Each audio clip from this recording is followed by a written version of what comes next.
Time now for your forewarned weather with Cedric Haynes.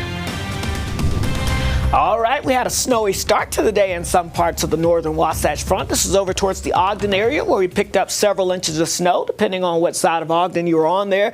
On the north side, you had totals anywhere from 3 to 6 inches of snow. Meanwhile, on the south side, more like 1 to 3 inches of snow there. But again, that was with the actual cold front as it moved through around 3 o'clock this morning. Thanks to Jamie for sharing that with us. Here's a live view from Provo at BYU. We've got some wet conditions out there now. We had a burst of snow move through a little earlier. That's now moved out of the area, so we're even seeing a little bit of that blue sky peeking through the clouds. And that's the situation today, folks. We've got instability coming in. So whenever you get a little blue sky, it gets warm enough or heats up the atmosphere enough to get these snow showers to pop up.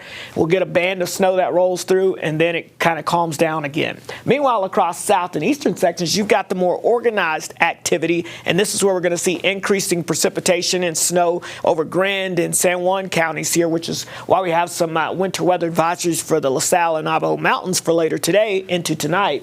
We're going to have that snow kind of pivoting out of southwest Utah across south central Utah. And then notice here across the north, we've got that snow shower activity. It's scattered in nature on that northwesterly flow, and some of that is kind of lake enhanced. So here's a burst of some of that snow now making its way from Salt Lake City back down towards places like the Cottonwood Heights and over towards the mountains there, heading over towards places like Solitude and Altasume. We've got a couple of snow showers here stretching downwind of Tooele over towards portions of Rush Valley. Looks like this is beginning to break apart and fade out for now just a little bit, but likely we'll see more redeveloping here north of the lake as long as we've got this northwesterly flow coming in. At least one more band trying to get going here, pushing through Clearfield now and heading towards the Layton area in the next couple of moments. So again, not the biggest snow event we've seen, not the biggest storm we've seen out there, but hey, it did bring some impact to some valley locations and cause some travel impacts there for us this morning.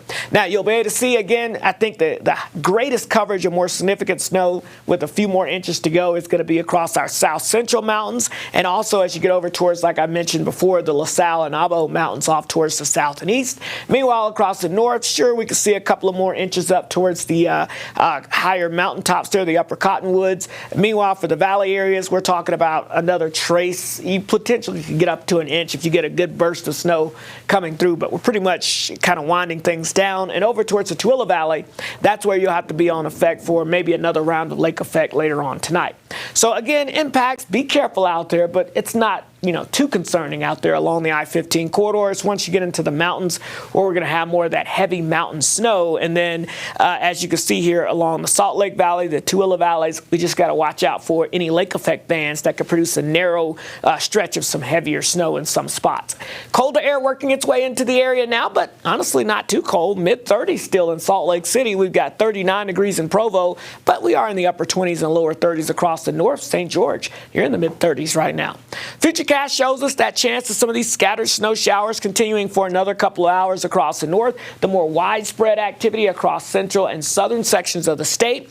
And then notice even this evening we'll have a chance of some more scattered lake effect snow showers developing across the north, the more widespread snow pushing off towards the south and east, and still a signature of some lake effect snow heading into early Friday morning. We'll keep an eye on it, but right now don't think it's going to be too significant. Otherwise, high pressure rebuilds across the area heading into the weekend, and that will set the stage for the inversion.